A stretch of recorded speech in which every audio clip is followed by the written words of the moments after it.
இன்றைக்கு விழுப்புரம் மற்றும் கள்ளக்குறிச்சி மாவட்டங்களுடைய நிர்வாகிகள் மற்றும் தேர்தல் பொறுப்பாளர்கள் செயல் வீரர்கள் கூட்டம் நடக்குது. அதில் கலந்துக்கிறதுக்காக போயிட்டு இருக்கோம்.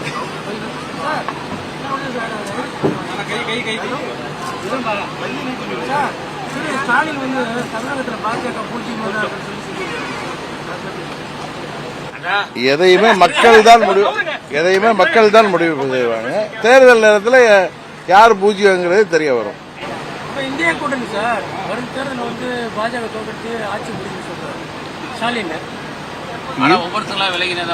இந்தியா கூட்டணியில முதல்ல கூட்டணி ஏற்கனவே கூட்டணி அமைச்சாங்க. இப்ப அதுல ஒவ்வொருத்தரா விலகிட்டு வர்றாங்க.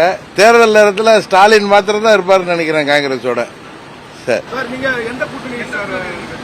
அதெல்லாம் முடிவு செய்த பிறகு உங்களுக்கு தெரியப்படுத்தும். அதிமுக வந்து சசிகலா எல்லாம் ஒன்னா சேர்ந்து வாய்ப்பு இருக்கா சார்? எடப்பாடி பழனிசாமியோட அம்மா மக்கள் முன்னேற்ற கழகம் சேர்வதற்கு வாய்ப்பே இல்லை. அதுல காவல்துறை அதுல முயற்சி செய்துட்டு இருக்காங்க. ஏன்னா அந்த கொள்ளை நடந்தப்ப பழனிசாமி ஆட்சி இருந்துச்சு. பொதுவா இப்ப வந்து நிறைய சாட்சிகள் எல்லாம் அளிக்கப்பட்டதாக தகவல்கள் வந்து கொண்டிருக்கு. அதனால காவல்துறை அதை மீறி முழு மூச்சாக ஈடுபட்டு கொண்டிருக்கிறார்கள். அவர்கள் அதில் வெற்றி அடைய வேண்டும் என்பது எல்லாருடைய விருப்பம். இந்த ஆட்சியில் காவல்துறை தொடர்ந்து தாக்கப்பட்டு வராங்க சார். யாரு? காவல்துறை நிர்வாகிகள், போலீஸ் ஆபீசர் தாக்கப்பட்டு வராங்க இந்த ஆட்சியில். யார் தாக்குறா? கூட வந்து ஒரு இன்ஸ்பெக்டர் அடிச்சாங்க. யார் அடிச்சது? பொதுமக்கள் அடிக்கிறாங்க. பாதுகாப்பு போலீஸருக்கு இல்ல, அவங்க எப்படி சார் அந்த பார்ப்பாங்க?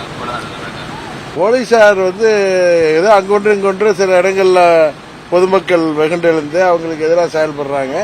பட் தமிழ்நாட்டில் பொதுவாக காவல்துறை நன்றாகத்தான் எப்பொழுதுமே செயல்பட்டு இருக்காங்க.